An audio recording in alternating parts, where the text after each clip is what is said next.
We'll hear argument next in Case 23-1007, Cunningham versus Cornell University. Mr. Wang? Mr. Chief Justice, and may it please the Court.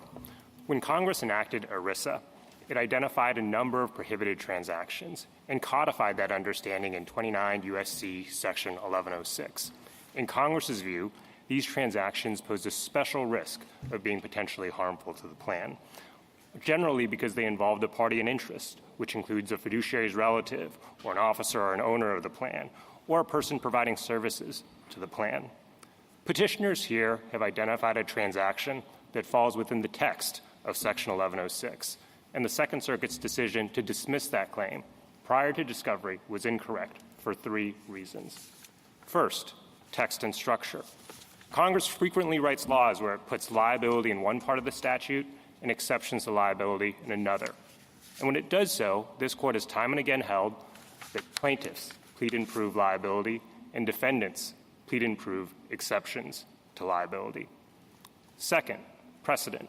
In Keystone Consolidated and Harris Trust, this Court made clear that the prohibited transaction provisions provide for categorical rules.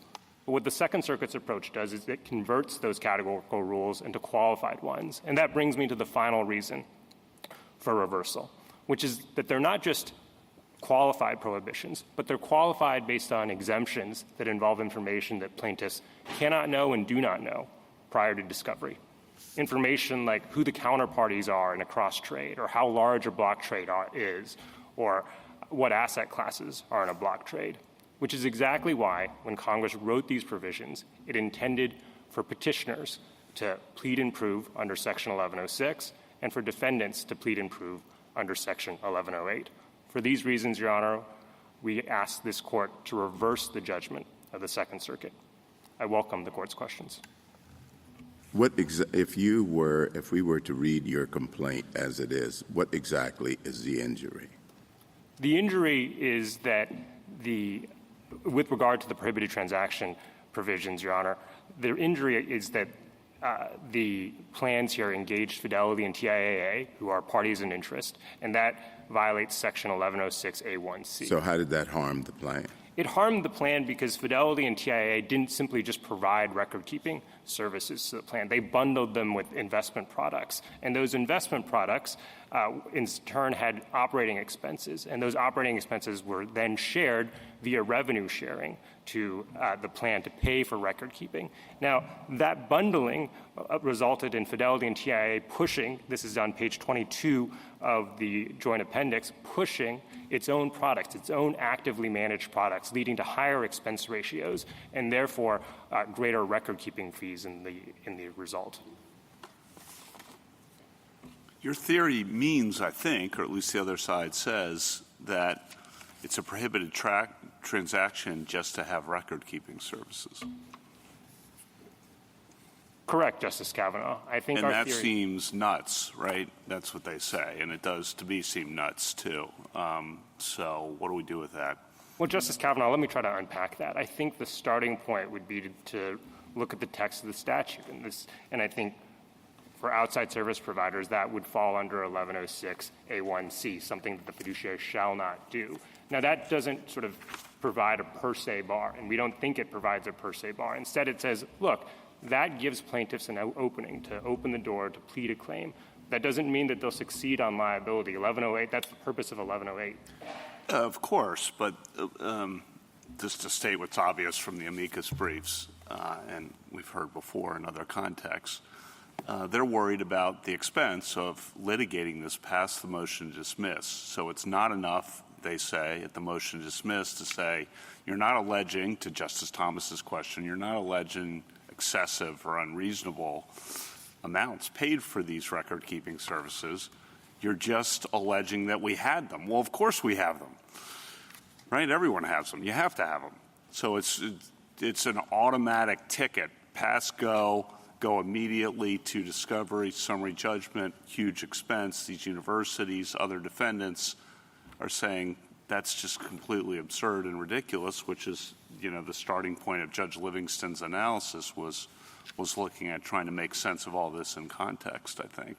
Now, maybe there's a good answer to that, but is it kind of an automatic ticket when you assert that a plan has record-keeping services to get past the motion to dismiss? Well, Your Honor, maybe I can back up on that, Justice Kavanaugh, and sort of answer it in two ways. The first way is to say that I think as we recognize on page 19 of the Joint Appendix, record-keeping is a necessary service, and then there may be certain moments where you want to outsource that to an outside service provider. You don't have to, but you might want to. But if you do that, if the fiduciary does that, then it's not a blank check. What 1106 and 1108 say is it's not a blank check. And if that transaction is subject to challenge, then 1108 provides the necessary exemption for you to marshal. Now, I think the sort of But you can't just say, sorry to interrupt, and I want you to continue, but just to get this point, you can't just say, and you're not alleging that the fees were excessive at this point on this claim. That's not going to be enough for you to get it dismissed, correct? Well, I think that as we note in our... And you've really suffered no harm, to Justice Thomas's point, either. Well, Justice Kavanaugh, and I think this is consistent with Justice Thomas's point as well, that there are other guardrails that we point to, things like fee shifting and standing and the enormous expense of even bringing a case that would deter this. And I think the best practical proof of this is that the Eighth Circuit has embraced this rule for 15 years, and we don't see any evidence of it happening. The respondents and their amici provide... the amicus briefs, maybe that, amicus briefs might engage in puffery, understandably. I mean, I understand that. I'm not saying understandably. But they're painting a pretty bleak picture. The American Benefits Council, the universities who are saying this is a huge problem for the universities. This expanded litigation threat would be near limitless because every college and university relies on third-party service providers. And because the contract's mere existence would be enough to force these defendants to proceed through expensive discovery at risk of opening the floodgates to burdensome, right? And then they say, rightly, the burden of these suits takes away money from, it's tuition, it's faculty, et cetera. The money comes from somewhere. So that's just in one context. It's other contexts, according to the Benefits Council. Well, maybe they're all wrong, but, I take it seriously. I listen to what they say and want to at least get your response. Certainly, Justice Kavanaugh, and two responses to that. The first is I think the Court has, in fact, dealt with a similar issue in Harris Trust. In Harris Trust, that was a case about whether, for a prohibited transaction claim, one could hold not simply just the fiduciary liable, but also the party in interest. And many amicus briefs were filed in that case, and the respondents themselves made the point that, look, if you can hold us liable, hold parties in interest liable, then that's going to create these devastating policy consequences. And the Court rejected that. The Court said on page 254 that Salomon, the defendant, submits that the policy consequences could be devastating. Faced with the prospect of liability for dealing with the plan, parties in interest could refuse altogether to transact with plans. But we know that that hasn't happened. Since 2000, when Harris Trust was decided, we've seen respondents themselves agree on this point, that there are, in fact, more ERISA plans being offered. There are more... Mr. Wang, you have a formal argument, all right? And maybe you're going to win on your formal argument. These are exceptions, and exceptions are usually affirmative defenses. And, we could write an opinion that says that, end of case. It could be a nice, short opinion. But it really does seem to close its eyes to the reality of what's going on. And that's what I'd really like you to address. I don't know why this would be confined to universities, but all sorts of employers with defined contribution plans offer the employees a menu of funds in which they can invest. And so every employer who does, and there are always going to be record-keeping expenses relating to these funds. And I don't know whether it would be possible, realistic, reasonable for Cornell or any other employer to do the record-keeping for Fidelity and for a TIAA. These are their funds. They're going to do the record-keeping for it. So all you need to do in your submission is plead something that is perfectly innocuous in and of itself. Now, maybe the fees are too high, maybe they're not. That's a different question. But all you need to do is plead something that seems to be on the surface completely innocuous. That's enough to get you beyond the motion to dismiss. And then, how many lawsuits just like this one did the Schlichter-Bogard law firm in St. Louis file against universities? Well, Justice Alito, let me try to unpack Well, that. answer the second question first. As to how many lawsuits Yeah, were filed. how many lawsuits just like this did that law firm file against different universities? I think it's filed a significant number. I don't have the specific number off the top of my head, but I would say that 12, but I would say in the complaint I thought it was itself, 20, but it doesn't matter. So, you file all these lawsuits, and maybe the universities are going to say, look, it's going to cost us a lot of money to go through the discovery. We're just going to settle. And so there's a payday for the law firm. Now, maybe this is not something that we should worry about, but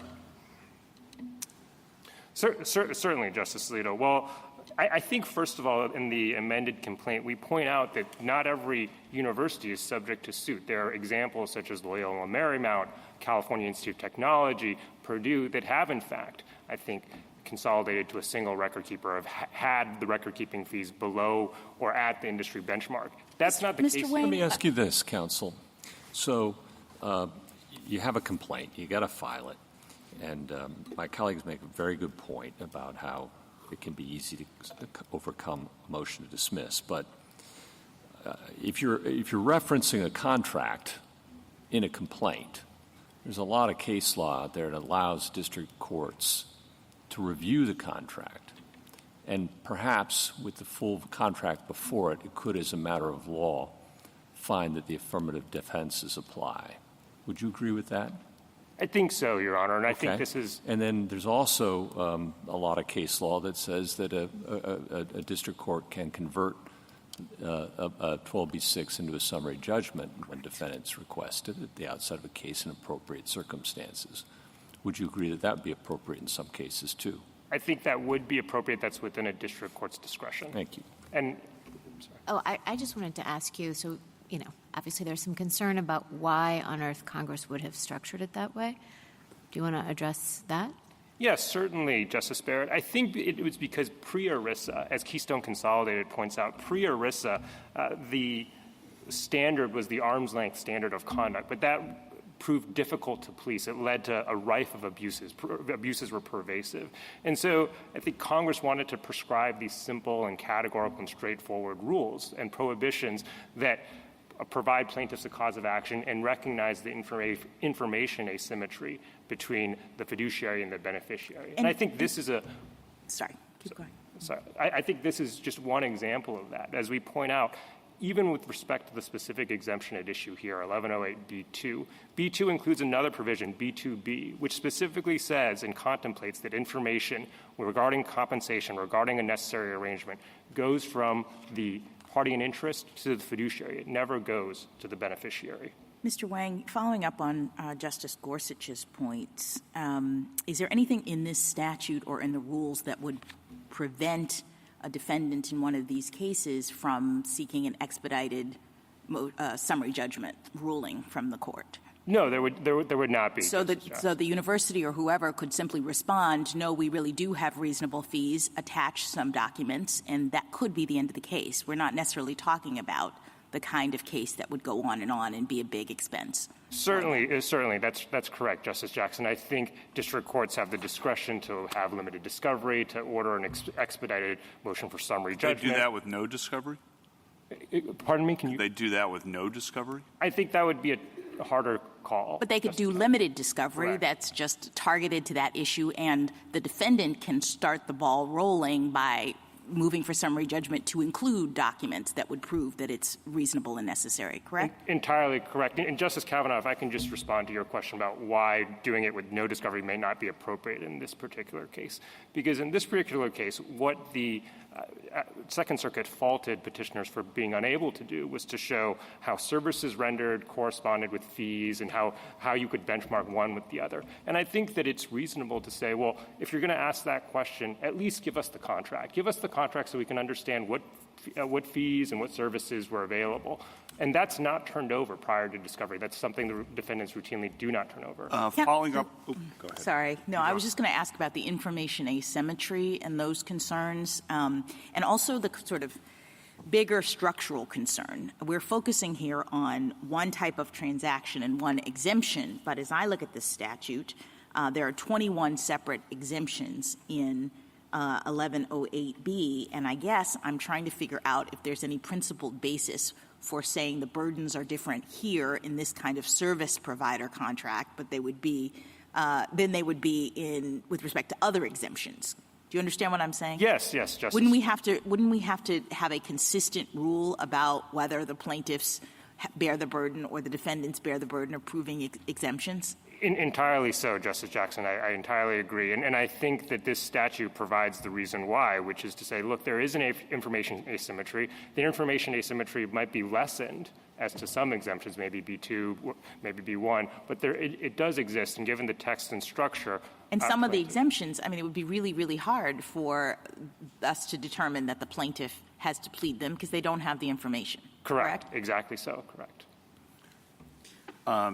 What do you think of the government's point about, and this is following up on Justice Gorsuch's suggestions, the government's point about Rule 7A7 and that use? The Chamber's amicus brief says even the most ardent scholar of civil procedure has likely never heard of that, but it is cited in the government's brief as a tool to mitigate the problems that have been identified. What do you think? Certainly, Justice Kavanaugh. I think this goes to Justice Gorsuch's understanding that district courts can have a wide variety of tools at their disposal. And I think Justice Jackson as well said perhaps it's limited discovery, perhaps it's an expedited motion for summary judgment, perhaps it is this, according to the Chamber, arcane rule of civil procedure, or perhaps it is an additional sort of pleading. But I think that these are all sorts of tools that are within a district court's discretion given the complaint and the specific pleadings at issue and the circumstances between the parties. Thank you, counsel. Justice Thomas? Before Verity, were there any suits like this?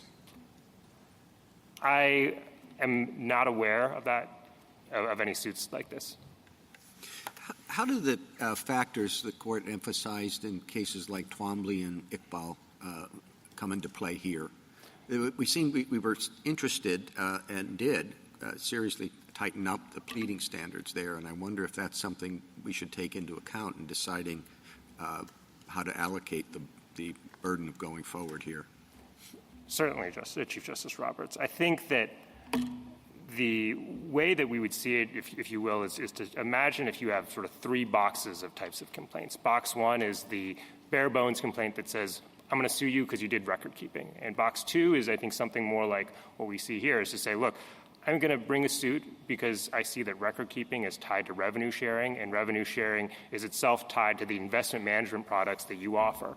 And you happen to offer products that promote your own services. That's box two. And then box three is everything in box two, plus give us allegations as to the services and the fees and benchmark them based on information you don't know.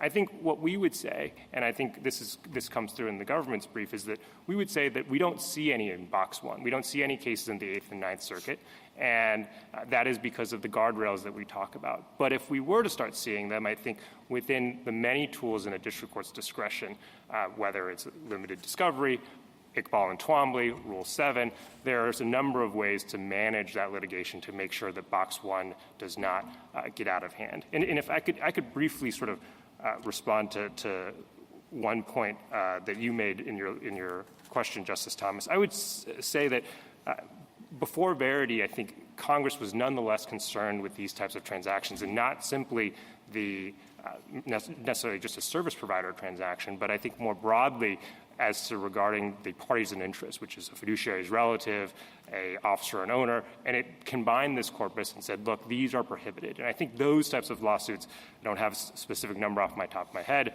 but could have happened pre- and post-Verity. Justice Alito, anything further? What are the guardrails that you think are in play here? Certainly, as we point out, I think there are a few. One is simply the expense of litigating one of these and bringing one of these cases. Some more formal guardrails include fee shifting, standing, sanctions. So those that we outline in our briefing all provide, I believe, various deterrent mechanisms to the bare bones allegation that I think the court has expressed some concerns about. So Rule 11 is one. Standing is another one. What do you think you have to plead to establish standing? Do you have to plead anything more than that I am being charged for record-keeping services? Do you think you have to prove that the charge is excessive, or do you, in order to have standing at the pleading stage? Well, Justice Alito, I think that that's a little bit of an open question after this Court's decision in Thole. Certainly, I think with Thole, perhaps one takeaway is that, yes, you would have to show, because simply alleging record-keeping would be pleading an injury at law and rather than injury at fact. So I think that is a possibility. So all you have to plead, I was charged too much, and that's enough to establish standing. I think in the appropriate case, yes. However, I think that, again, this goes back to the other guardrails that might be there, which are fee shifting and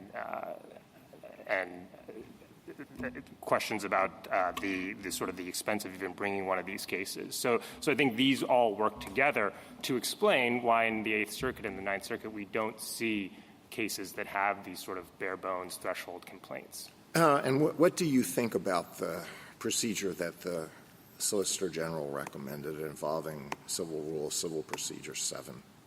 I think do you think that's that is something we should say is a good practice? I think that is one of several options that would be available to a district court to address perhaps these concerns over bare bones complaint. But a district court could do that. A district court could say, after the answer is filed, I want to reply, and then rule on whether it can be determined based on the pleadings if the defendant is entitled to judgment on the pleadings? Certainly, Your Honor. I think that's how we would see it. Of course, a district court could have other options available to it, such as limited discovery or an expedited summary judgment motion as well. And you think that should be mandatory for the district court to go through that? Well, I'll ask the Solicitor General that. I have no more questions. Thank you. Justice Sotomayor? I do. This isn't that easy a case in my mind. You're right about the general rules we've set, but this statute is slightly different because many of the cases that we've seen before, the prohibitions were on one page and the exemptions were in a different section, but the prohibition didn't reference the exceptions the way this statute does. It says, except for the exemptions in 1108, you can't do the following. On the other hand, there's 21 exemptions within 1108, but I also understand there's dozens, if not 100 more, that have been passed by the Department of Labor. And if we accept the other side's position that you have to prove the case and say there's no exemption, I don't know how you know that. You're right. How will you know which exemptions are pertinent or not, correct? Correct. And so that's really the problem in this case, which is either whatever we decide, someone's going to be potentially unfairly treated because no plaintiff has a way of knowing what all the exemptions are and what potential exemptions the other side could pick. Certainly, Justice Sotomayor. And I think that let me go on, okay? Yeah. Apologies. Okay, that's a given. But here, it's pretty clear that you alleged, and you thought you had some sort of burden, because I read your very extensive complaint, and you basically point to a lot of other industry Correct. fees and that the fees were unreasonable. You allege it's unreasonable. You show a lot of other fees. I'm not quite sure still, and I will ask the government this. Under normal pleading standards, I would have thought this was enough. I think that the Second Circuit was thinking that it has to be pled with Twombly and Iqbal as a fraud, and that you needed more particularized information relating to the nature of the services in total, some information that you say you couldn't have known. You just knew how much was being paid, and you compared it to what other people were paying. Comparable plans, yes. Exactly. So if I have a problem with that part of it, that the Second Circuit may have asked for more than you needed to plead, what do I do? Well, I think even if I accepted their proposition that you need to allege, for whatever reason, pleading standard, injury standard, that you have to allege something more than that they had a transaction. Do I get to address that, or I don't, or what am I doing here? Certainly, Justice Sotomayor. I think that what you're doing here is first, I think you would reverse. We would ask this court to reverse the judgment of the Second Circuit, and it'd reverse by saying, look, if these are enough under Iqbal and Twombly, and it involves unreasonableness, then whatever rule you apply, we would still say that there was a legal error here. But if I could get back to, I think, maybe the first part of your question, which is perhaps the relative weakness of our decision about the except as otherwise provided language at the top. Well, first, I think that precedent answers this point. And precedent answers this point in a couple of different ways. One is respondents have provided no cases where that actually changes the calculus. It turns the words except as otherwise provided magically turns the word the exemptions into elements. There's no case on that point.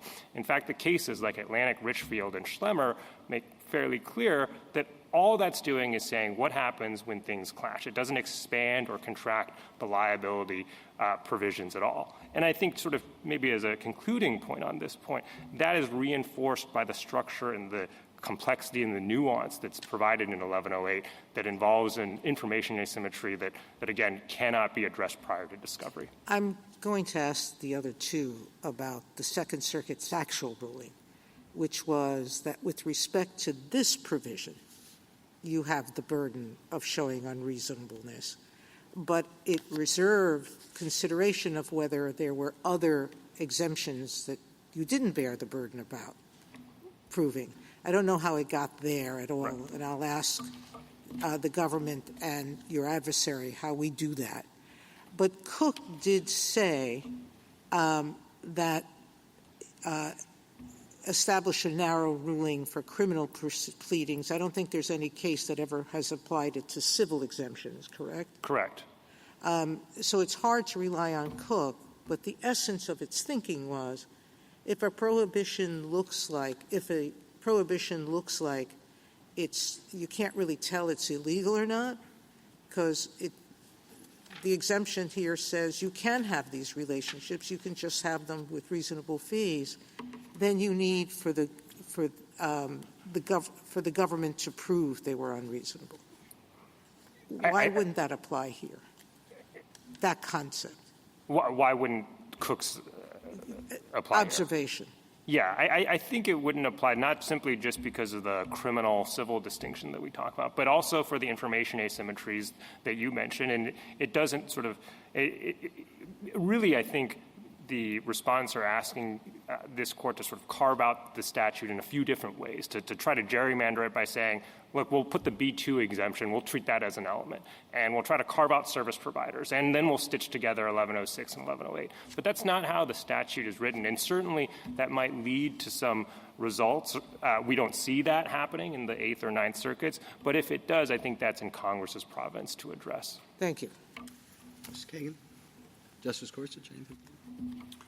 Just in terms of the litigation in the Second Circuit and the District Court, there were other counts, right? So the complaint, and correct me if I'm wrong, I might be mistaken on this, there are other counts about unreasonable or excessive fees. But this count, count 4, was just prohibited transactions, and that's the only issue we are addressing here, correct? Correct, Justice Kavanaugh. Okay, thanks. Justice Jackson? You've been asked a few questions that indicate concerns about the expanded litigation threat in this circumstance. And I guess I'm wondering whether those concerns are really consistent with what Congress itself was thinking in the context of this ERISA statute. Congress set up fiduciary duties. It created a series of remedies for plan participants to enforce those obligations. And at the beginning of the statute, it says that it was, quote, providing for appropriate remedies, sanctions, and ready access to the federal courts. So it appears that Congress did not really share the concern about the litigation in this area that the amici in this case have raised. That's right, Justice Jackson. I think that with respect to Congress and this Court's understanding of Congress's intent in ERISA, it's to provide a broadly protective and remedial statute and provide an avenue for plaintiffs to enforce ERISA's terms and conditions. And I think it's telling that simply that respondents and their amici, especially their amici, have in fact advocated for changes to 1106. Several times in the halls of Congress, Congress has declined to do that. It's kept the scheme as it is, and I think applying the text as written is appropriate in this instance. Thank you. Thank you, counsel. Ms. Dubin? Mr. Chief Justice, and may it please the Court. The text and structure of this statute demonstrate that the 21 exemptions in 1108B are the fiduciary's responsibility to plead and prove. But as already discussed this morning, that straightforward reading raises a practical concern for the subset of claims that are at issue here, that plaintiffs could obtain discovery simply by alleging a routine service provider transaction. Importantly, that theoretical concern has not materialized in the real world, likely because courts have the necessary tools to weed out and deter bare-bones complaints. And in all events, we don't think that concern justifies adopting respondent strained reading. Critically, service providers are just one of the 9 categories of parties in interest. The rest are plan insiders with whom transactions carry obvious risks of favoritism and abuse. All the usual interpretive rules indicate that Congress intended the fiduciary to justify such transactions. Respondents' elements-based approach would thus undermine the prohibited transaction provisions as a whole based on pragmatic concerns about one sliver of party and interest transactions. That approach is fundamentally unsound. I welcome the Court's questions.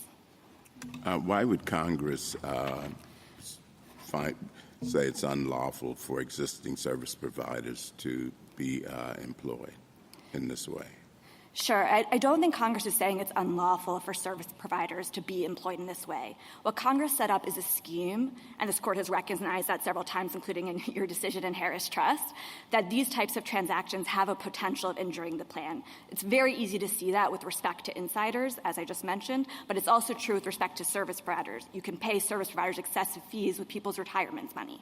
So the scheme Congress set out specific transactions that are prohibited and then exemptions from those transactions that you can show that a particular transaction was reasonable and necessary. And in that context, it makes perfect sense to put the burden on the fiduciary to show that the transaction was justified and reasonable. The fiduciary is the one who enters into the transaction, the fiduciary is the one who has the information about the transaction, and the fiduciary is the one who's charged under trust law with ensuring that these transactions are an appropriate use of people's retirement money. So do you think this is just a mistake on Congress's part? In other words, you're saying this scheme makes perfect sense with respect to insiders, but when you apply it with respect to these third-party providers, service providers, all of a sudden you're potentially making liable a really big category of innocuous conduct. Is this something Congress just didn't understand it was doing? Or, do you have a theory for why Congress wanted to go that far? We don't think it was a mistake. We think it was entirely deliberate. And that's because at trust law, the fiduciary had the burden to justify delegations to third party. The fiduciary was hired for his skill and for his ability to manage resources appropriately. He is allowed to delegate. That's consistent with the restatement second of trust. But when he does so, he's the one who has the burden to justify it. And that's all 1106 and 1108 do, which is you can engage in this transaction, but it's the fiduciary who carries the burden to justify it. So I don't think it's a mistake at all that these service providers were included among the other parties in interest who are all obvious insiders to the plan. Your broader argument, or the sort of remarks that you made initially, seem to suggest or assume that there has to be consistency in the rules about burdens across the different kinds of parties in interest and across the different exemptions. Can you say more about why you think that's the case? Absolutely. I don't see any textual basis here to slice and dice the way the Second Circuit suggested, where it just focused on this one particular sliver of transactions. The textual hook that they're using, except as provided in 1108, equally applies to all the exemptions. So I don't see how you would single out one exemption. That said, we are very concerned with the effect on the other types of parties in interest, and we do think that's a useful tool for interpreting all of the exemptions as a whole. So the bottom line on that is I don't see a basis for why the Second Circuit did what it did, but it is really important that if the Court is inclined to do something more similar to the Second Circuit, even though I can't see exactly the doctrinal basis, it wouldn't let that expand to other parties in interest.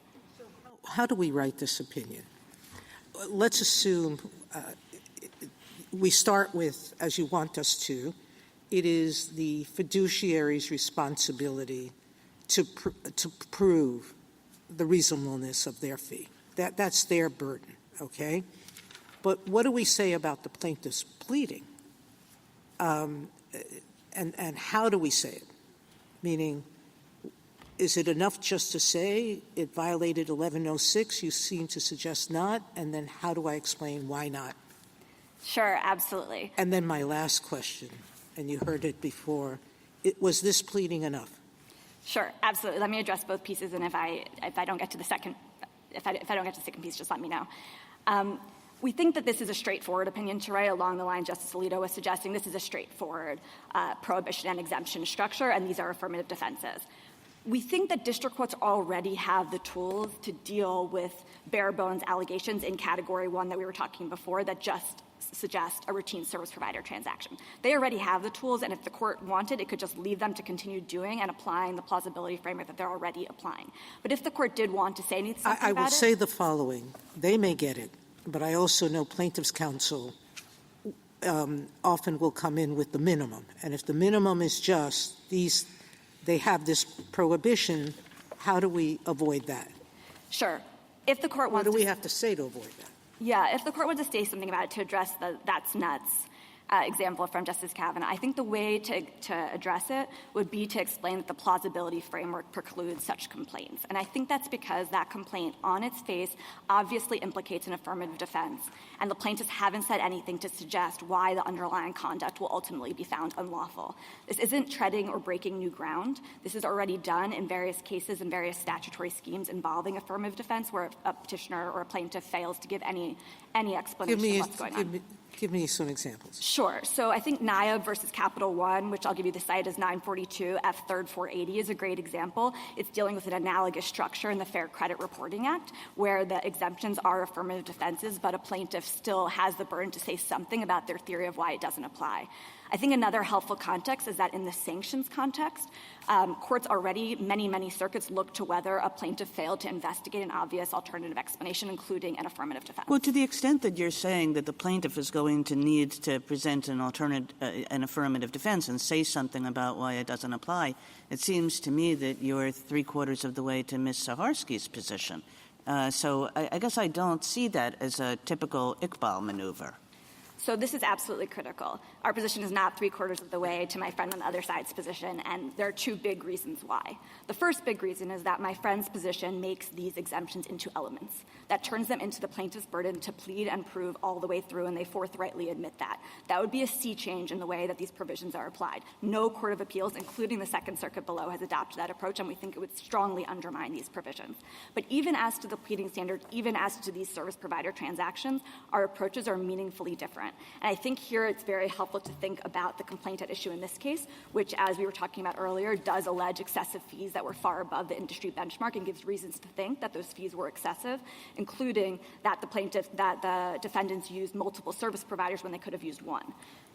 We think that's sufficient to say that this explanation is not obvious. However, what respondents think and what the Second Circuit's held below is that this complaint failed because they didn't go on to explain why that excessive fees charged weren't justified by the quality of the services provided. And the theory is something like, if the record keeper is providing the Cadillac of services, maybe these excessive fees are justified. We don't think that the plaintiffs carry that burden. We don't think they carry the burden to negate the exemption in that fulsome way. I don't. Well, please, go ahead. I'm a little puzzled by what I've understood you to say, but maybe I don't understand it. Why should the plaintiff have to do anything more than plead the elements of 1106? So in a case like this, the plaintiff simply has to plead that the fiduciary, with respect to the plan, shall not cause the plan to engage in a transaction if the fiduciary knows or should know that such transaction constitutes a direct or indirect furnishing of goods, services, or facilities between the plan and the party in interest. So all they have to plead is that that the fiduciary here caused the plan to engage in the furnishing of goods, services, or facilities by TIAA and Fidelity. End of the elements. That's all you have to plead. Why would anything more be required? Sure. It's because I don't think that complaint plausibly alleges entitlement to relief. I think the problem with that complaint is that you're alleging a routine transaction with a service provider for services that they provide on the market. See, that's the problem I have, too, which is in Twickball, there was an obvious explanation that would negate the existence of a cause of action with, forget about affirmative defenses. You didn't even get out of the gate.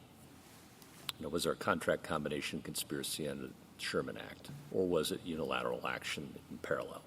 Okay. That's one thing. Here you're asking for somebody to plead essentially away an affirmative, what you're calling an affirmative defense, not its elements. I think that's what Justice Alito and Justice Kagan are getting at. And I'm unaware of this court having endorsed that move before.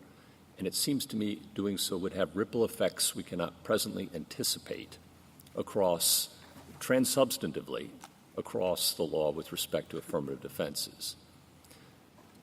Thoughts? Sure.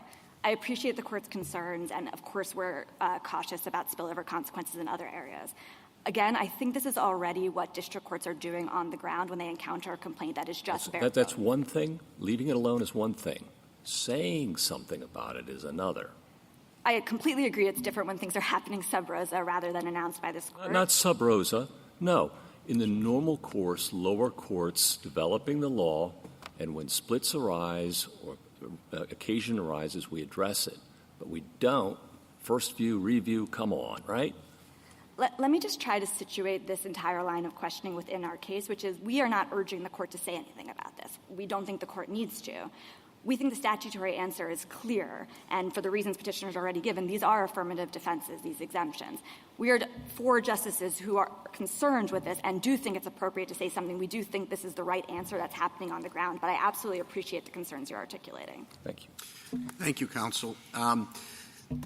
Well, which is it? I mean, earlier you said that you have to say enough to make it plausible, and that suggests to me that that's a judicial the court has to, if we say that's the standard, the court has to look at it and determine whether it's plausible. I mean, is that your answer, or is it we don't have to say anything? I was differentiating between what this court says in an opinion resolving this case and what district courts do on the ground. I agree as to the first response that I gave, which is that district courts on the ground should be evaluating plausibility. And I do think if you failed at all to respond to an obvious explanation for the conduct that would render it unlawful, that is a problem for a plaintiff. And I think that's perfectly within the judicial role to recognize that. And I think district courts and lower courts on the ground are doing this already. As to what this court says in an opinion, I think it depends on how the court is weighing the various spillover consequences at issue here. But this is all after you've gotten to the point, I think, where you've already rejected respondent's approach, which I think simply doesn't work as a matter of the statutory scheme and has its own pragmatic consequences. This is simply whether you want to address this would produce nuts results for these bare bones complaints, and I think this is the right answer. Justice Thomas? Well, I'm still puzzled by your argument because a lot of your answer is, well, look at what the district courts are doing on the ground. But is what the district courts are doing on the ground correct? That's what I'm interested in. And I understand the argument that all that's necessary to be pled are the elements of the provision that creates liability. And those are the ones that I set out. And they say nothing about the reasonableness of the fees. I don't know how the reasonableness of the fees gets into the pleading requirement if that's the way we go about it. Sure. So I think looking at this court's decision in Iqbal, the language used there was a claim has facial plausibility when the plaintiff pleads factual content that allows the court to draw the reasonable inference that the defendant is liable for the misconduct alleged.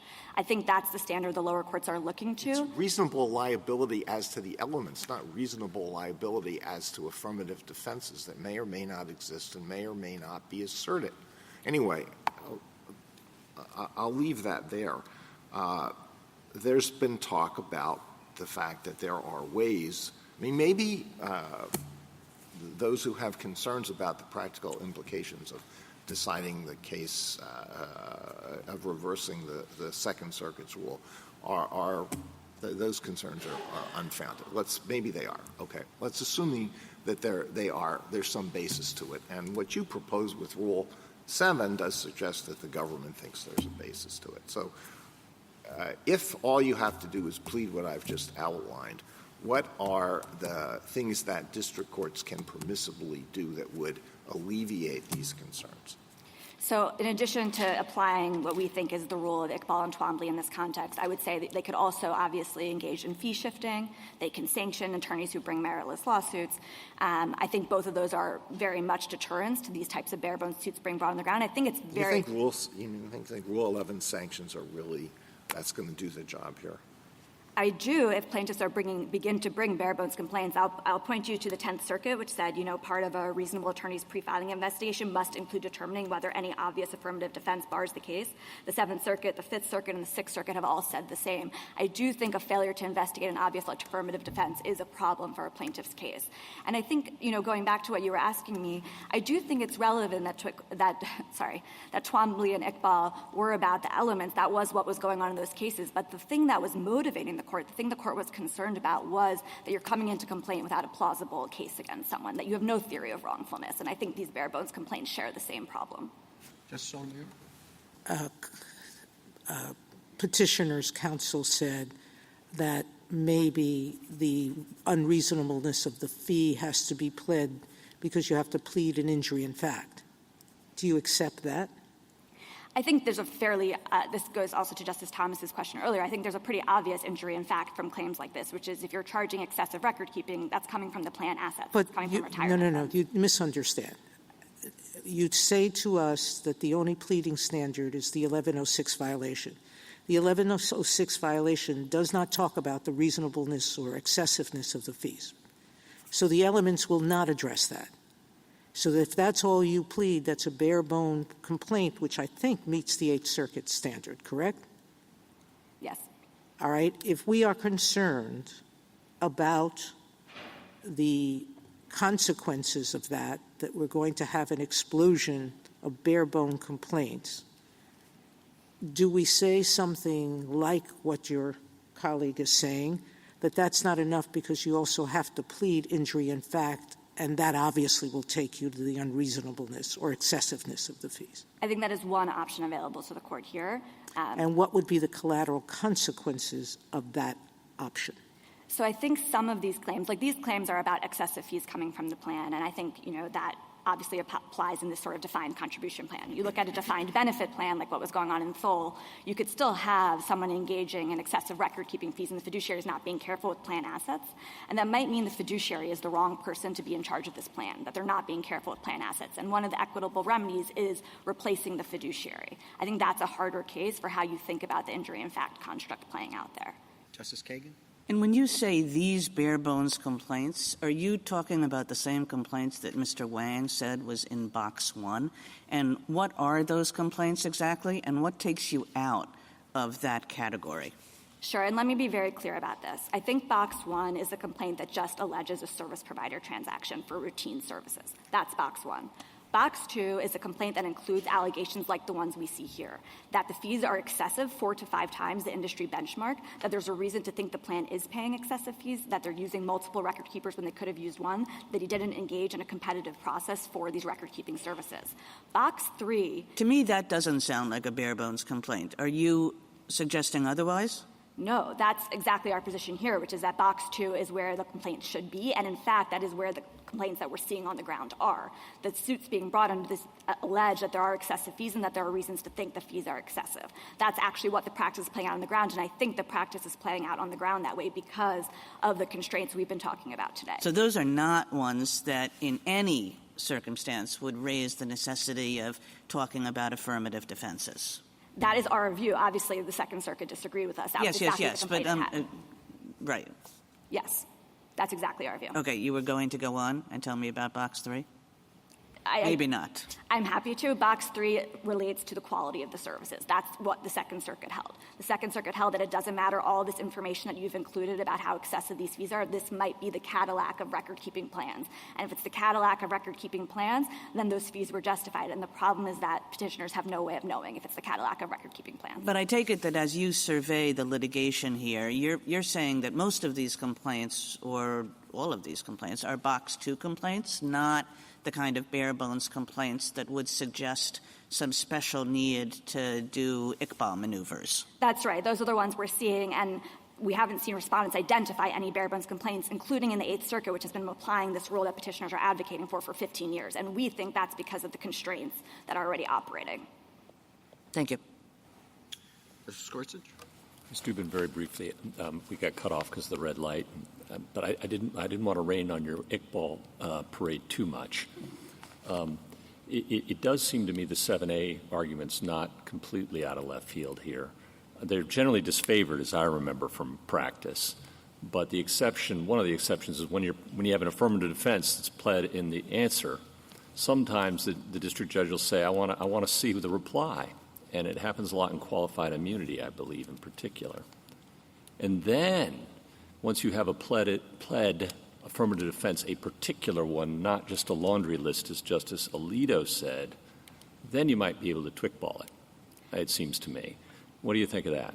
I agree with you, and I think you're right to recognize that this is not some arcane rule of procedure. It does come up. It's pretty arcane, but it's not wholly unknown in civil practice when there's an affirmative defense. I had to do it. I remember it. And you got to plead facts, and then you have something to assess, a real Iqbal question to answer, I think. Yes, absolutely. I don't want to rain on the parade we're having here, but I will say that the one thing I do want to make clear is at that point you still don't have the burden to do what the Second Circuit held the plaintiffs to here, which is because they treated the defense as an element of the plaintiff's case. Sure, but you could say as a matter of law, based on the facts pled, no reasonable juror could doubt that this affirmative defense applied. That's right. Okay. A couple questions on a bare-bones complaint, Category 1, the pure prohibited transaction. I think you don't have standing. I think that's the problem with that complaint, as we've been talking about, as I was just talking about with Justice Sotomayor. But I think before getting to sort of the standing concerns and how it would play out in various contexts, I really just think the most obvious answer is plausibility. But yes. Okay. And then I think most of the cases, in response to your discussion with Justice Kagan, are going to involve a claim like that, which is count 4 here, and other claims that are excessive fees claims, different counts, right? But we still have to analyze the other counts may not go forward, the prohibited transaction count. In other words, I don't know that it's enough to take care of the prohibited transaction count that you're alleging excessive fees in the other counts, or is it enough? Do you understand the question? Let me try, and if I haven't correctly understood you, please correct me. If you're asking if the complaint here was done entirely properly, I don't think it was. The allegations I'm talking about really weren't in the right place in my view. They weren't related to count 4, correct? To the prohibited transactions claims. Yeah. However, the Second Circuit did consider them in its analysis because it didn't apply that sort of level of formalism and still found that they were not enough. And I think that's the critical piece where we diverge from the Second Circuit. We absolutely do think it was enough here. Let me make sure I have that. That sounded important. You think what was enough? The Second Circuit said, even if you consider all of the allegations in the complaint here. At the end of the analysis of count 4, it had a little tack on, right? Yes. Even if you consider all of the allegations plaintiffs made here about the fees being far above the benchmark, about the fact that the plan didn't engage in a competitive bid process, and about the fact that they used 2 record keepers when they could have used more, that would not be enough because the petitioners haven't shown that those excessive fees weren't justified by the quality of the services provided. And that part of the analysis we strongly disagree. To get past a motion to dismiss. Exactly. Right. So the point, and this is where, to Justice Kagan's point earlier, about 3/4 of the way, at least on the pleading standard, I think you're 99% of the way, but Respondent will obviously address that, which is you have to allege something suggesting unreasonableness of the fees, somehow get that in, at least if, as Justice Gorsuch says, it's been put into play at the motion at the pleading stage. Correct? Right. Another way of looking at this is sort of on the face of the complaint. Have you pled yourself out of court? That's another way of thinking about it. And I think if you just aren't doing anything to show that these fees are not obviously reasonable, you may be in that category of claims. Good. Thank you. Justice Barrett. Justice Jackson. I guess I'm wondering, is this case really about what needs to be pled, and do we need to say that? I thought the government's basic position, or at least petitioners, was that the problem with the Second Circuit's view was that it didn't recognize that the exemptions are, in fact, affirmative defenses and instead treated them as elements. And that it would be enough, and maybe I'm wrong about this now, given all the conversation that we've had, but that it would be enough for the court to say these are affirmative defenses, they are not elements, therefore the burden is, on the defendant to establish them. I didn't know that this was an Iqbal Twombly case where the court was being called upon to determine what the plaintiff had to do, as opposed to determining that defendant bore the burden of establishing these exemptions. I entirely understand where you're coming from. I think to resolve the elements question, all you would need to hold is that these exemptions are, in fact, affirmative defenses and not elements of the prohibitions for all the reason you heard already this morning. However, I do think a real practical concern has been raised by the bench. It hasn't materialized yet. We haven't seen it in the Eighth Circuit. And I think that the government has offered an option for thinking about how district courts will be dealing with complaints that raise those concerns if they were to materialize in the future. Whether the court decides to write that in an opinion and offer that guidance to the lower courts, obviously I leave to the court, but it is an option available to ensure against this concern that respondents have raised. But even if you disagree with the government on that, even if you don't think that that's the appropriate use of Iqbal and Twombly, it still wouldn't counsel in favor of adopting respondents' approach, which is a misreading of the statutory text. It doesn't account for the other party and interest transactions. It doesn't account for the other exemptions, and it raises its own pragmatic concerns. And we wouldn't have to say those other things to resolve the exemptions question that was presented in this case. Yes, the other things that you referred to are really only in response to respondents' pragmatic concerns. Respondents are saying, don't do what you just said. Don't resolve the case along the straightforward Meacham, ADA, Corning Glass. Don't resolve this case along those lines because of these pragmatic concerns. And to the extent the court shares those concerns, we have offered that framework as a helpful tool. Thank you. Thank you, counsel. Mr. Harsky?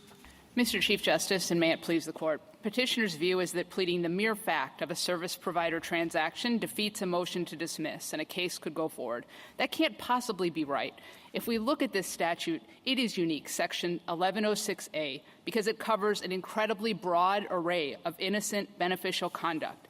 In fact, ERISA separately requires and encourages hiring service providers. Section 1106A thus has to be read together with Section 1108 to limit this cause of action to culpable conduct. And we know that in part because Section 1106A has this cross-reference to Section 1108, which says except as provided in Section 1108.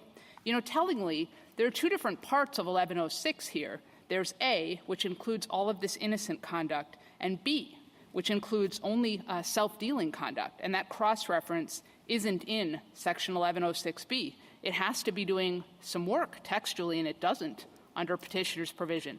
If you look at all of this together, it shows that Congress's intent was to define the cause of action as not just a service provider transaction, but one where there's some wrongful conduct, where the services are unnecessary or the fees are unreasonable. And under petitioner's view, all the plaintiff has to do is plead the mere fact of a transaction, no allegation of wrongful conduct. It automatically opens the door to expensive discovery. The cost is disproportionately borne by defendants. It would force settlements of meritless litigation. It has in some of these university cases. The ultimate result would be to hurt plan participants and beneficiaries. The government recognizes that that is an intolerable result, and I'm happy to discuss why its proposed solutions don't make sense. But the bottom line is the Second Circuit got it right, and this court should affirm. I welcome the court's questions. What should be pled? So here it's that the fiduciary caused the plan to enter into a transaction with a party in interest, which a service provider is, and either that the services were unnecessary or that the fees are unreasonable. I mean, there was never any question in this case about what exemption might apply. This idea that petitioners say, oh, we don't know what exemption might apply. I think everyone thought that was obvious, and the government seems to agree because they say that they have to plead unreasonable fees too. So, it's just a question of can they just come to court and say service provider transaction with nothing wrong with it, as opposed to service provider transaction with some kind of wrongdoing that's in Section 1108. And we think, this court's decisions in Iqbal and Twombly, make clear if you come to court, you've got to have done some investigation and have done some, have some plausible allegation of wrongdoing. And it just doesn't make any sense to read this statute as allowing a cause of action to go forward with no allegation of wrongdoing. What is your position on who bears the burden of proving the unnecessary and unreasonable fees? The plaintiffs, because it's an element, and so they would bear the So burden of pleading. you disagree that it's an affirmative defense, that the exemptions that in 1108 are affirmative defenses? For Section 1106 claims, they are elements of the claim. They are not affirmative defenses. The burden is on the plaintiff to plead them, and that's the question. What do we do about the structural clues in the statute that the other side explains that this is a pretty common way in which statutes are set up, that you have prohibitions and then you have exemptions, and that we ordinarily say the burdens apply in the way that they are articulating. And you don't normally see elements in this way. What's your response That's right, to but that? this court has many cases where it said that there are exceptions that are elements. And the question it asks is, do you need the exception to define the wrongful conduct? And Cook was a case like that, but there's a series of a whole bunch of other Are all cases. 21 exemptions elements in your view? And then what do we do about the information asymmetry, the fact that plaintiff could not possibly know many of them? Well, the plaintiff only has to plead the one that's relevant on the facts of the case, and I think it helps to think that, a case comes to a court to challenge, a plaintiff is challenging a particular transaction. Either it's a service provider contract, or it's a certain type of buying of employer stock, or something else, and the different exemptions apply to different factual circumstances. And as I think was discussed, But do they have to be consistent with respect to the burden that you say falls on the plaintiff? Are they all elements, all 21 exceptions?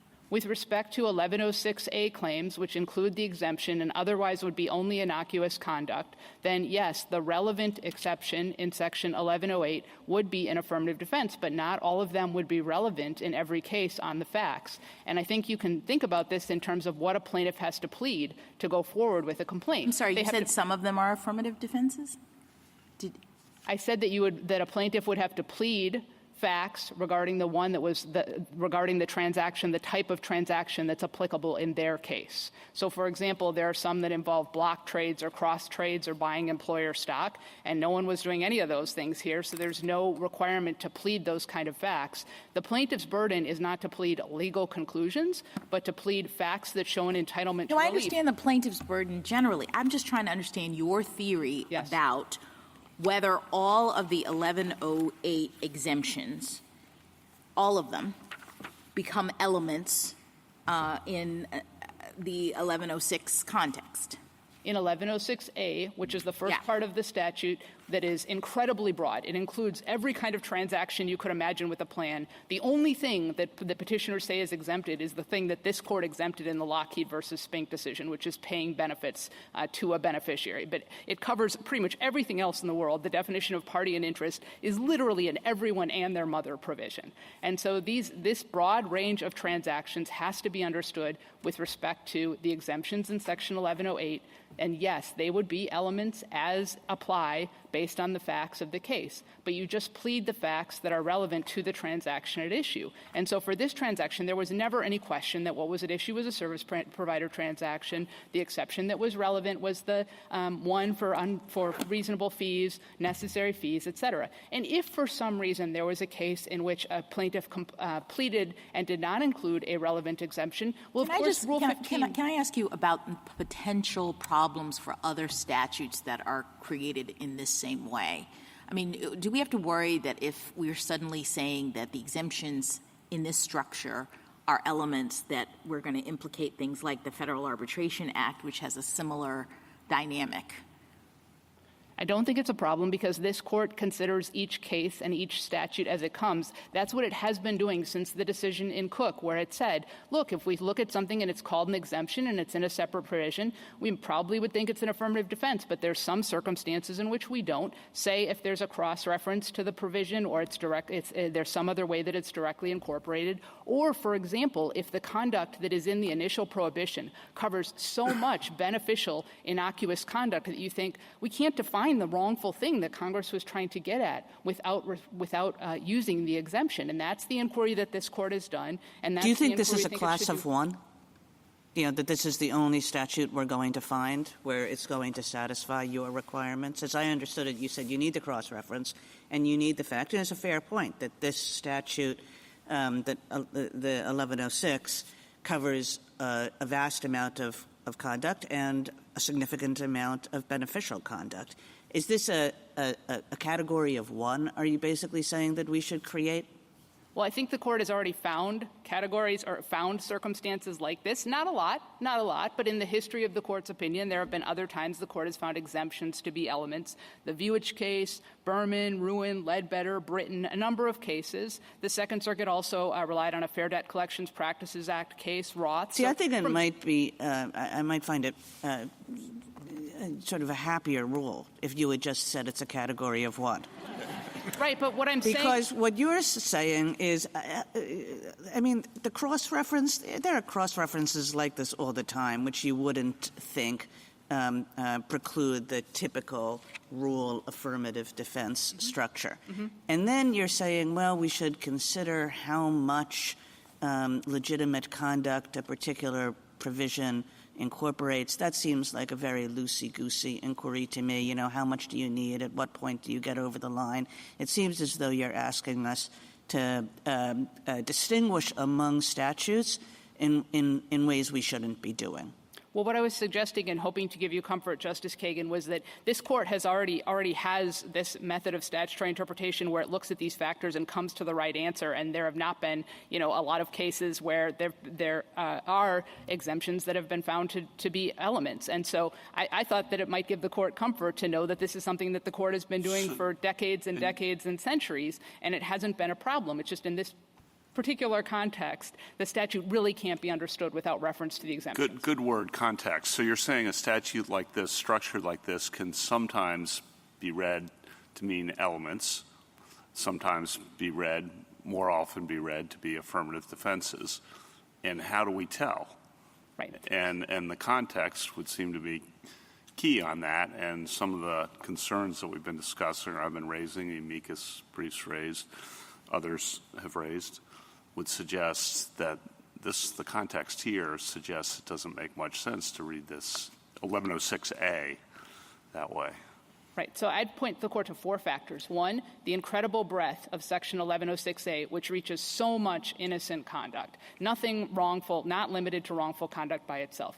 Then you have the cross-reference, which says, okay, we don't have to read it by itself. We're being told that we should read it with Section 1108, which is what limits it to the wrongful conduct. And then you don't see that cross-reference in Section 1106B, which is the one that defines only wrongful conduct, only transactions that involve self-interested conduct. So you think, I got to give some meaning to that language that's in 1106A, the cross-reference, but not in 1106B. Petitioner's view does not give any meaning in that language. It is superfluous. And then the fourth thing I think about is that there are other parts of ERISA where Congress either encouraged or expressly required the use of service providers. And I think to myself, well, Congress said that plans have to do this and every plan does it, so it would make no sense at all to say that Congress just defined the cause of action as using a service provider. If I put put that all together, I'd have to come out that this would be part of the... So on the context, you're pulling in the other statutory provisions, too. I think that fourth point's pretty important. And then another point, I just want to be crystal clear on this, because the other side says, well,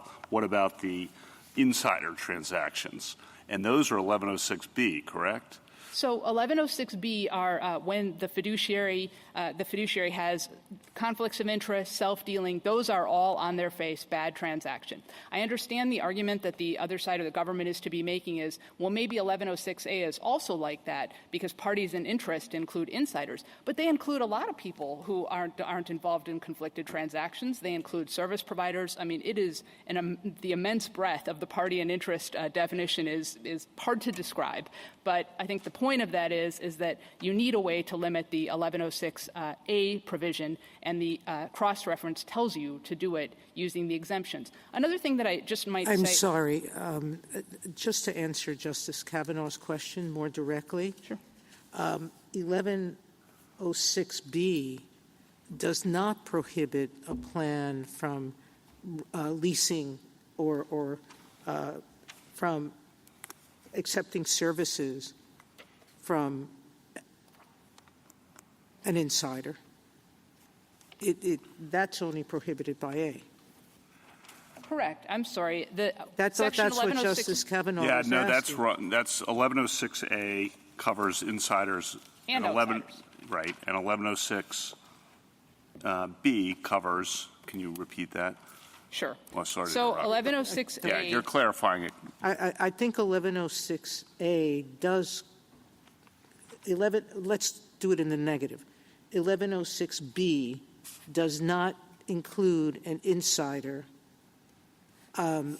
doing services at a reasonable price. 1106B does not directly address service provider transactions. And so if I might just back up, 1106... So it doesn't include, you are only cover an insider service provider by 1106A. Well, it could. It's just that B is written in broader terms. So if the B, just if I could back up, A involves a transaction between the fiduciary or the plan and a party in interest. B involves the fiduciary himself or herself doing something with respect to a plan. And so B is focused on the fiduciary's conduct, and it could involve dealing with the assets of a plan for his own benefit in his own account. It could be being on both sides of a transaction or on the side of a transaction that's opposite to the plan, or it could involve receiving a kickback. So those things could happen in the context of a service provider transaction. It's just that service provider transactions aren't directly addressed, aren't specifically addressed in Section B. They are addressed in Section A, but they're not just service provider transactions with insiders. They're transactions with any service provider. It's any service provider is defined as a party in interest. So what is your cross-reference argument? I mean, why isn't the conclusion that the cross-reference in A is just saying that the exemptions can apply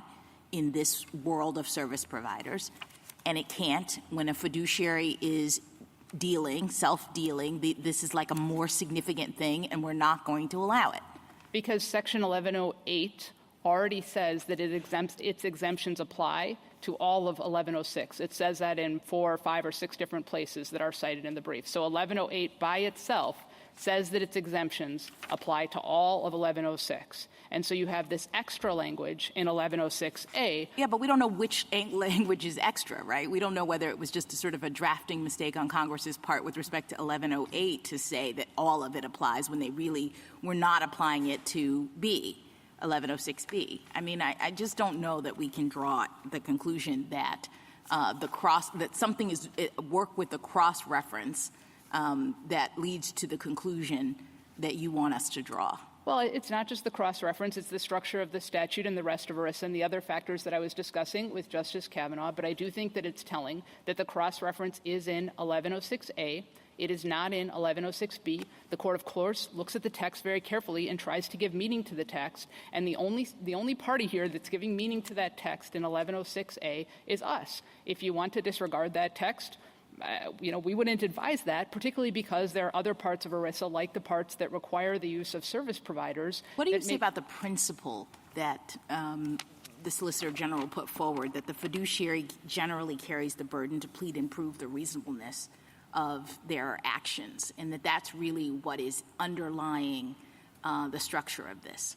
I don't think that that's true. I don't think that the law of trust said that, and I don't think that that's something that ERISA says, particularly in the context of service provider transactions. Now, this case is not about the burden of proof. This complaint got dismissed at the pleading stage. So the question the Second Circuit had to decide was, who has the burden and what is it at the pleading stage? What does a plaintiff have to plead to go forward past a motion to dismiss and into discovery to allow a case to go forward? It's been suggested that the concerns that seem to have animated the Second Circuit were unfounded or at least overblown for, I count, 6 reasons. And it would be helpful if you could explain why you think they are insufficient. So one is Rule 7 of the Rules of Civil Procedure. The other, which I really don't exactly understand, is the idea that Box B complaints are required but would be sufficient. Another one is standing, expedited discovery coupled with a motion for summary judgment, fee-shifting sanctions. Why are they not sufficient?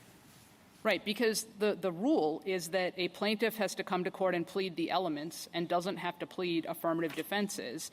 Now, if the court, and that's how Iqbal and Twombly are understood, that's what it means to bring a claim to court and plead facts to show an entitlement to relief. It's entitlement to relief on the elements. And so what about the Rule 7 workaround? So we think that is kind of convoluted and discretionary, and that's the problem with it. First of all, there would not be an opportunity to evaluate or dismiss the case on motion to dismiss because Rule 7 just applies to an answer. So the court has discretion about whether the court can ask for a reply brief or not. So I guess what the government is thinking is the plaintiff pleads the mere fact of a service provider transaction. The defendant says, no, it is for reasonable fees and necessary services, and then at that point the court should exercise its discretion to require the plaintiff to plead additional facts to show that the fees are unreasonable or the service is unnecessary. The problem with that is that it's discretionary. A plaintiff could go to a district court that's favorable. The district court would say, I don't want to do that, and then it's off to discovery and off to summary judgment. Well, could we say that in the particular circumstances here it would be an abuse of discretion for the district court not to follow that procedure? The court absolutely could say that. I guess my suggestion would be is that the court should be very clear if that's what the court wants, because that's not the way that things happen now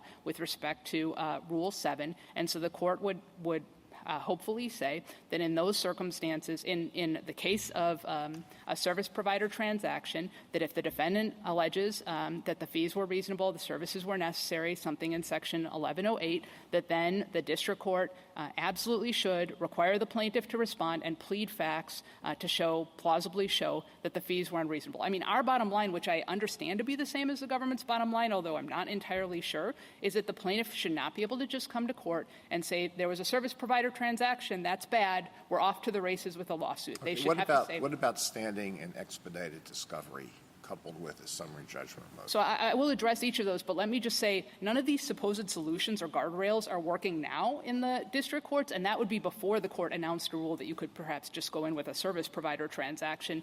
And just to one point on that, there have been 24 lawsuits that have been filed against university plans.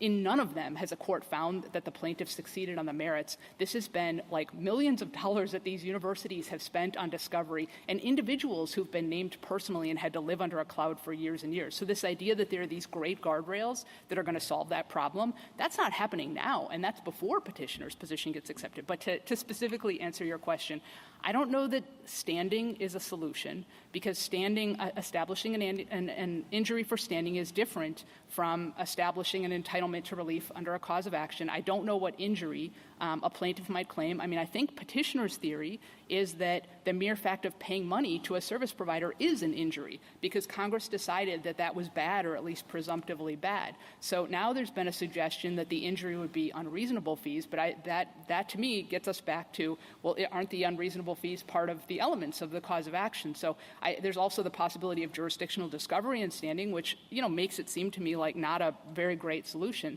And I guess the last thing I would say on that is, if there is a standing problem or some other constitutional problem with the statutory interpretation that petitioners are suggesting, that would be a good reason not to do that thing and to take the other reading of the statute, which is much more reasonable.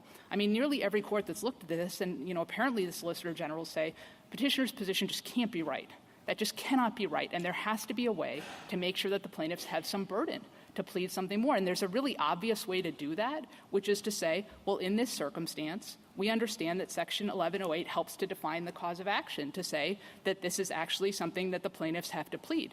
And just to get back to a point Justice Kagan made, I don't think it would be a big deal or weird to do that because, this court takes each case as it comes to it. It's not like it has had a lot of interpretive questions about Section 1106A, but the last time it did in Lockheed versus Spink, there was another plaintiff that came in and was suggesting a reading of Section 1106A that seemed kind of facially just crazy. You can't do this. You can't say 1106A prohibits a plan from paying benefits to beneficiaries, but the language of Section 1106A was so broad that it seemed like it could cover it. And the court said, we're not going to do that. We're going to read the particular provision at issue in 1106A to not allow that result. And that's exactly what we're asking here. And just in terms of the experience, in terms of the lower courts, these prohibited transaction cases do not come up very often now. There's maybe a handful of factual circumstances where that have been litigated in the courts of appeals that involve fees for services, participant loans, some cases with buying employer stock or property, like employee stock ownership cases, things like that. There's kind of a handful of these. I don't think any of them have led to circuit splits. I don't think that there should be much concern about the court, adopting a rule that's going to have spillover effects for any of those. And so I guess, what we would say is that the court should decide this case just as it decides, all of the cases that come to it, which is on the language of this particular provision. And we appreciate that the government is, trying to help find these solutions to the problems with petitioners' position. But I think at the end of the day, they're not happening. They're not working now. I think they're discretionary. The suggestion about maybe there could be expedited discovery or not much discovery because you could just look at the face of the service provider, the contract, and see if it's good or not good. Well, that hasn't been happening in these cases. I mean, there have been experts on both sides to discuss whether the fees are reasonable or not. Discovery has gone on for years and years. These university cases started in 2016, and they're still going on now. So I just would caution the court before thinking that any of those suggested solutions would be real solutions. Could you just go back to the suggested solution of the government? I think you said to Justice Alito, it just doesn't make any sense. But I wasn't quite sure I understood why you thought that. Sure. So if the solution is that a plaintiff has to plead unreasonable fees or unnecessary services, then that is a great result. But we just want that to be clear that that is the obligation that the district courts would enforce. So there are two ways that the government suggests getting there, and they both seem kind of convoluted to us and also had this discretionary aspect that we're concerned about. The first way that the government suggests is on motion to dismiss. The idea would be that in response to a motion to dismiss, that a plaintiff would have to plead additional facts to show that the fees were unreasonable or the services unnecessary.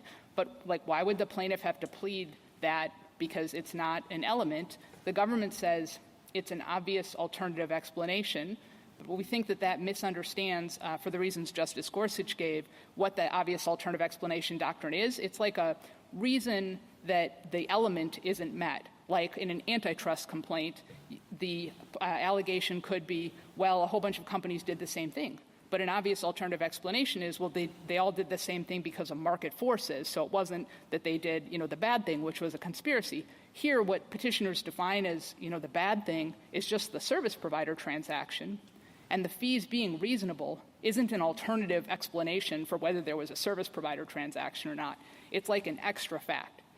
Now, if the court wanted to revisit Iqbal and Twombly and say that it also imposes a burden on plaintiffs to negate affirmative defenses, that would be terrific.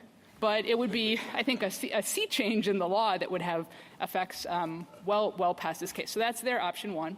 And then I think we've discussed a little bit more their option two, which was Rule 7.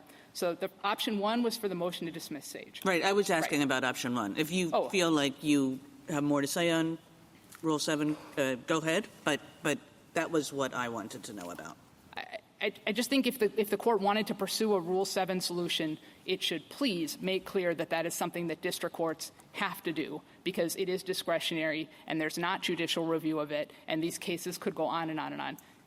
I would like to say one other thing, though, about Rule 7 and this particular case, which is, so assuming that the plaintiffs do have some burden to plead unreasonable fees, we think the Second Circuit correctly found that they didn't plead it here, and that this court, ordinarily doesn't review that kind of holding, like the application of a legal principle to particular facts. But if it did, it would be clear here that there's no reason for a remand. So just to explain what the Second Circuit did, pleading that fees are unreasonable, of course, is just a legal conclusion, so you need some plausible facts to show why they're unreasonable. Here, there was an allegation that the fees were too high, but there wasn't any allegation of what the services were for, or that there were other university plans that had comparable services that had much lower fees. And that's all the Second Circuit was saying. It didn't say anything about Cadillac plans. It just said, we don't know if something is too high unless we know what it's for. We don't know. We need to know, what services it's for. Is it more services? Is it fewer services? Is it better services? And that's not a weird rule in the Second Circuit.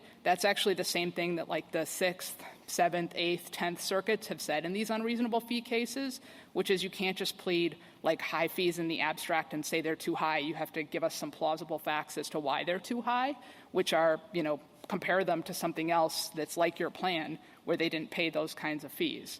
And so, we think the Second Circuit was exactly right to say that. The only other thing I'll say, just because the government put this in issue, is that, there's no point in a remand in this case because the plaintiffs actually had the opportunity to try to adduce, evidence through years and years of discovery to try to show that the fees were unreasonable. That was, I think, as Justice Kavanaugh was suggesting, not on their prohibited transaction claim, but on their claim for breach of the duty of prudence. And so they went through all this discovery, and they were supposed to put forward their best evidence of the fees being unreasonable, and they couldn't do it. They had 2 experts, but those experts didn't actually compare the fees to the services or to any other plans. And so the district court and then the Second Circuit said, well, you've got no evidence of this. So, it's not only that we don't think that they properly pleaded it, it's that, they've already lost on the merits. And so even if the court decides to do something different from the Second Circuit, we think the rule should be that they have to plead the unreasonable fees. And here, they just didn't. The Second Circuit found they didn't, and it's just not going to matter at the end of the day. So, the bottom line is petitioner's position is intolerable. Nearly everyone recognizes that. The Second Circuit gave you a sensible solution that's very careful reading of the statutory text and doesn't create superfluous language, accounts for all the other provisions of ERISA. And, we think that you should adopt that approach, and we think you should affirm. Thank you, counsel. Justice Thomas? Justice Alito? Last point you raised previously, the trial. Did you have experts who said why your fees were reasonable? Yes. So it was summary judgment. We had an expert. They had 2 experts. Both of their experts were found to be unreliable under Daubert. And then we also had our own expert that explained that Cornell's fees were entirely in line with the other fees charged by other universities. So you may be right on that bottom line. So even if we vacated and remanded and encouraged a Rule 7 or whatever, you would still win downstairs. Correct, but we're suggesting that you shouldn't vacate and remand. No, I know what you want. I'm just saying. Well, just as a practical matter, this case has been going on since 2016, just like these other university cases, and it's time for it to end. Justice Kagan? Justice Gorsuch? Justice Barrett? Justice Jackson? Thank you, counsel. Thank you. Rebuttal, Mr. Wang? I just have 2 brief points. The first point was in response to some questions to my friend on the other side about the superfluidity of 1106. I apologize, about 1106A and 1106B. Why does it have one and not the other? And I think this court's opinion in Barton versus Bars is quite instructive on that. It says at page 239, redundancies are common in statutory drafting, sometimes in a congressional effort to be doubly sure. And why would Congress want to be doubly sure here? Because, in fact, respondents' brief concedes this point. On page 27 of their brief, they say, as a practical matter, Section 1108's exemptions may apply less often to Section 1106B than to Section 1106A. And I think in response to Justice Kagan, some of your questions about is this a class of one or not, I think it's pretty clear it's not a class of one. And maybe one analogy can help crystallize this point. Imagine you're going to the airport and you see a sign that says, except as otherwise provided, no liquids, gels, or aerosols. And then you see another sign that says, no firearms on the plane. And then the third sign says, here are the exceptions. I think the except as otherwise provided is just telling the common traveler, well, certainly, we don't want most liquids, gels, or aerosols in, but if you have a medical reason, a dietary reason to bring them in, go ahead. Make sure you take a look at those exceptions. But there are far fewer exceptions for firearms. And if they do exist, take a look at that. But we don't want to direct you to that list of exemptions. And I think that's just one common instance of the fact that it's not a class of one. I think this leads me to the second and sort of final point I'd like to make, which is, Justice Gorsuch asked quite a bit about ripple effects and what are the ripple effects of ruling in our favor versus ruling in respondents' favor. And I think that crystallizes the daylight between our positions. Our position is to ask this court to read the statutory text as written and to apply the text as written using common tools that it sees in terms of the structure of the text, the information and symmetries, common law, trust rules. Respondents' position is not simply to sidestep the text, but to contort it and to distort it in two different ways. The first is to sort of try to stitch together 1106 and 1108. Some of 1108's exceptions actually become elements, and then you have to plead and prove beyond that. And the second more important way, I think, second and equally important way that respondents ask you to distort the text is to say, look, we know Congress defined parties and interests. It has all these categories, and we want a little bit of a special carve-out for outside service providers, persons providing services to the plan. But the text doesn't countenance that. And as a practical matter, the Eighth Circuit, the Ninth Circuit, these other courts that have adopted the standard that we advocate, we don't see cases on the ground that suggest that any such solution is needed. So for those reasons, Your Honor, we ask this court to apply the text as written and to reverse the judgment of the Second Circuit. Thank you, counsel. The case is submitted.